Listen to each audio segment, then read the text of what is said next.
Welcome to the Back to Life podcast, where we explore living well, loving well, and being well. I'm your host, Nicole, and I invite you to tune in for inspirational conversations to get you back to life. Let's get started. Hi, everyone, and welcome to the Back to Life podcast, where we explore living well, loving well, and being well. I am your host, Nicole, and today I am joined by the amazing Angela Barella, owner of Blue Phoenix Therapy. And today we're going to be talking again, actually wrapping up our series about the emotional impact of our thoughts and behaviors with this very important topic of disappointment. Hey, Angela, you ready? Hey, Nicole. Yeah, I've had a really great time with this series so far. I'm kind of excited with this one. Disappointment. Disappointment. It just, like we were talking about in the last series, when you say it, you feel the weight of it. Yeah, it's like, it's sad. It's sad. I think because we can all relate to it as well, and so in this episode, we're going to be examining how chronic disappointment can be a symptom of underlying anxiety and depression. So we're going to look at, our focus is going to be on three things. Dream a little nightmare. That sounds fun. Yeah. The nature of disappointment and its causes. The subconscious basement, which looks at our link to anxiety and depression. And then finally, memory lanes, which we'll kind of go over some coping mechanisms and resilience building strategies. Sounds good. Does that sound good? Yeah. All right. So, Angela, disappointment. Talk to me about what you're thinking about disappointment. Well, I mean, disappointment's a normal part of life. Yeah. It's part of being human. Yeah. It comes up with, hopes or expectations that aren't really being met. Mm-hmm. They're not matching our reality. Mm-hmm. When we go back to look at the movie Inside Out 2, yeah, we can actually see how unmet expectations trigger these complex emotional responses. All of them. Yes. And, disappointment stems from a lot of different places. Yeah. Unmet personal goals, relationships, or even just our daily interactions with people, with, our peers, with ourselves. Yeah. And disappointment. It's a big one. It is, because, it's natural to feel disappointing. Yeah. Or disappointing. Disappointment. Sorry. No, you are not a disappointment. That is not what I meant. I know. I'm so sorry. It's natural to feel disappointment from time to time. Yes. But when it becomes chronic, like it's a daily, it feels like there's a weight. Like a cloud, Yeah, it's like a cloud. It can indicate something deeper going on. Yeah. So it's really going to be important to understand those root causes of our disappointment. And, sometimes, having those unrealistic expectations or being overly critical of ourselves and others can definitely exacerbate the effect of disappointment, because once again, it's about how you see what's going on, and so if you see it through that lens of disappointment, that's not gonna lead to good thoughts. No, not at all. Or good behavior. No.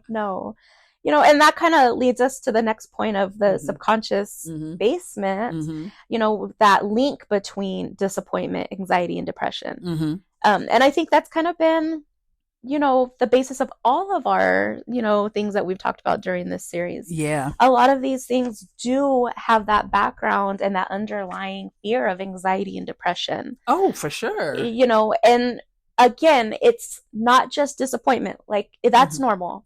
It's that chronic, it's that unhealthy, it's that everyday disappointment. It's there. It is there. It's a constant, haunting presence. Exactly. Yes. No, but chronic disappointment can be both a cause and a result of anxiety and depression, like you said. And then, like in the movie, we see, how the emotions can interact and influence one another. Yep. When our expectations aren't met repeatedly, it can lead to feelings of hopelessness and worthlessness, fueling anxiety and depression. It's kind of like, it's just the pile up starts to happen. You got this. And then if you have that little inner gremlin critical voice going, see, see, you're not good enough, Yes. and that goes, that kind of strings back to, the other episodes that we did, Yes. we're talking about, how criticism can play a role in the development of these and actually kind of link, that anxiety and depression. It goes and it affects what we think, and then what we think affects how we show up. Exactly. Yeah. Yeah. And, this cycle, it's, again, another cycle, and it can be, pretty vicious. Disappointment, it lowers our self-esteem. It makes us feel like we're not good enough. Yeah. And this in turn just makes our anxiety worse, and it can make our depressive symptoms worse. So it's really important to recognize this, the cycle and be able to break free from that. Yeah. Understanding your triggers, understanding what's going on. Yeah. And then, when you think about triggers, I know we talked about, a couple things, but like, disappointment can mean not getting the job. Yes. Or not, a relationship not working out, whether it be, romantic or friendship. Yeah.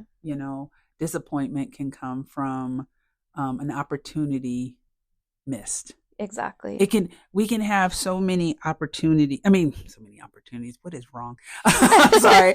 I'm having a moment. Sorry. It can come, the disappointment can come from, a variety of sources. But I think that, part of that part of what's important is to, first of all, recognize that that's, hey, acknowledging this I'm disappointed. Yeah. I'm really disappointed to the point where this is affecting me. Exactly. And sometimes that is a hard thing to do. It is. Especially when you have the weight of depression, and because if you wear glasses and you tilt it kind of to the side, you can still see, but you don't see well. Yes. Same thing with anxiety and depression. Your lens is skewed. Yes. Recognizing that your lens is skewed is super important to recognizing what's going on and, with you, so that you can do something about it. Absolutely. And, just feeling that disappointment, you mentioned, a few examples of it, but, going to the other extreme of that, right? Okay. Like being able to try things only one time and expect it to work out, and then being disappointed. Yeah. Or, sending somebody a text message and expecting them to, text back right away. Yeah. That leads to that unhealthy kind of disappointment. Absolutely. Being able to look at your world around you and your expectations and adjust them. Because sometimes it's unrealistic. Right? Like the text most of the time. Yes. Like, when you send somebody a text and they don't text back right away, and you feel that disappointment. Or you feel the anxiety first. Yes. What's wrong? They don't like me? Like, are they mad? Did I say the wrong thing? Did I send it to the right person? Exactly. Right? Like, we can sit here and we can laugh about it, right? Yeah. And it's like, that was unrealistic. Yeah. So being able to see that and readjust and make changes to our expectations can definitely help with that disappointment that we feel. But see, it's like, first of all, you have to recognize what's an irrational thought. Yes. If you live in a space where it's kind of like, hey, see, told you, self-fulfilling prophecy. Yes. I knew that was going to happen. So if your self-talk is really negative, then it's going to be really hard for you. Especially if you don't recognize, that's like common. Yes. If you don't recognize that.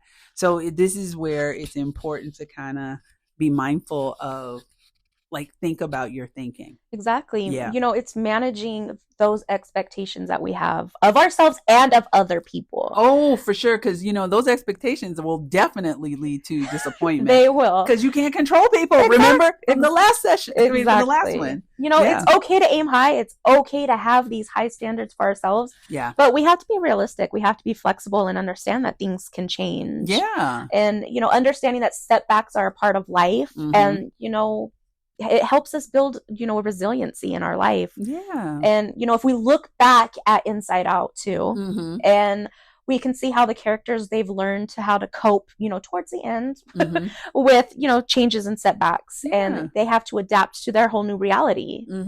you know? And that's why, like this final point is about memory lanes, Yes.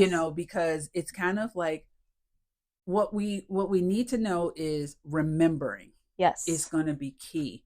And this is true to every single thing that we talked about, during the series. Reminding yourself of the truth keeps you balanced. You know what I mean? Since, part of a coping mechanism, we always refer back to mindfulness.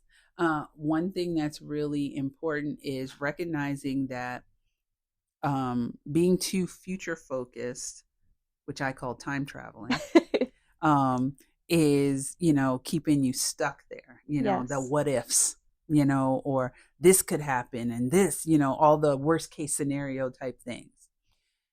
Being stuck in the past leads you to depression. Yes. Being like, and that's where that's where disappointment likes to hang out. It likes to hang out between the two. Yeah. But mainly, its best friend is kind of like more on the depression side, and it's, and that keeps you stuck there. But peace is found in the present moment. And what brings you back to the present is the truth. Exactly. And reminding yourself, it's kind of like acknowledging, yeah, this hurt. I'm disappointed. I didn't like that this didn't turn out the way I want. I really would not like to try again, mm-hmm. But acknowledging those very real feelings that you have, but then balancing that with, but I can try again. Exactly. It's kind of like, but yet and however, yes. Or yet, or still, what I mean? It's kind of like how you punctuate, these phrases that you are telling yourself. It's like, give way. And that goes to, self-compassion, it gives way to the feelings that you feel, the way you feel about a certain thing, but it also gives you hope. Yes. And hope is what we need. So it's like, this made me sad. I'm really disappointed I didn't get the job, or I didn't do this, but I can try again. Exactly. So I'm sorry, I just thought about this because I use but yet and however, mm-hmm. So another therapist that I encountered a couple years ago, I was telling her about that, and she said, because two things can be true. They can. Yes. But to give hope, sometimes you got to balance that. And yes, you can balance with but sometimes there's a but. Yes. So if anybody else out there is in that frame of mind, I'm just telling you where I'm coming from. Yes. Where it's kind of like, this is true. And yes, the other thing is true. But sometimes you have to kind of interrupt that thought to go to the more hopeful thought. Exactly. So, but yet and however. Sorry, maybe I need some therapy. But I don't know. Well, I think people underestimate the power of validation. There you go. Yes. And being able to validate your feelings. And yes, I am disappointed. Uh-huh. It can make a huge difference. The feeling's not going to go away. No. We can't run from that feeling of disappointment. No. But being able to write it out and understand, like, this will pass. Yes. And it's okay to be disappointed. Yeah. I think it's really important. And also, just building a good support network is mm-hmm. also very crucial and important. I think being able to share disappointments with people that we trust, whether it's a friend or a therapist. Yeah. And I'm always a big person and a big advocate for having somebody show or share their perspective. Yes. Because sometimes, I will call, somebody and like, hey, am I acting crazy? Yeah. Like, is this rational? But am I okay? Yes. But that's important. Good. That's good to check yourself, so to speak. So it's good to have healthy people around you that can definitely call you out and help you with your... The key is healthy people. Yes. Yes. Because disappointment, like I said, is normal. Yeah. And you can walk through it. Yes, you can. Feel your feelings. Exactly. Yeah. And, how do you feel about having a reflection here? No. Oh, of course, it's important. So reflecting on our experiences and learning from them can really help us grow and develop resilience. Yep. Speaking of which, let's give our audience something to ponder. All right. So, let's think about a recent disappointment that we've experienced. Okay. Yeah. And what were your expectations? How did reality differ from what you were actually expecting to happen? Yes. How did you cope with that disappointment? Yeah. What can you learn from this experience? Oh, that's good. Yeah. That's good. How can you handle it differently if it was to happen again in the future? Yeah. And then somebody's like, handle again? I can't get through this one. No, but it is. These are really good questions to kind of, just take a moment to, kind of sit with, Yeah. A lot of times, we're not comfortable with discomfort. Yeah.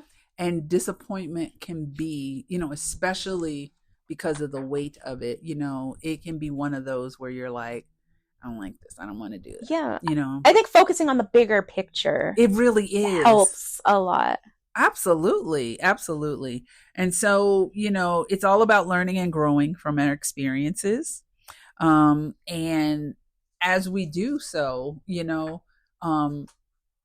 we find ourselves bouncing back a little bit quicker, a little bit better, differently. Yes. Let's put it this way, differently, and differently meaning in a more healthy way. Yes. I think that'll be good. So thank you so much. This has been a fun series. Yeah. I enjoyed it, I liked it. I liked the movie, and I like how it kind of all went together. I think cool. So. I think so. And you know what? Especially your insights, especially from that trauma-informed lens, has been really, really valuable to this series because, a lot of times we can, especially when you think about Inside Out, you think about all of the sadness, joy, and, you think about all of the emotions. But the purpose for this one is to look at sometimes those hidden ones, hidden symptoms that we sometimes, will kind of encounter with anxiety and depression that we're just kind of like, that's who I am, or, that type of thing. But it's kind of like what's really going on. So thank you for being a part of that. And question for you, Angela. Yes. Will you come back to kind of wrap things up? Of course. Oh, awesome. Yeah. So we hope you enjoyed this episode and found it helpful. Remember, living well, loving well, and being well starts with understanding ourselves better. Take care, and we'll see you next time. Thank you for tuning in to today's episode. Please subscribe, rate, and leave a review. We'd love to hear your thoughts and stories about this series that we're talking about. You can follow us online at our website, on socials, and information about that is in the show notes. Be well.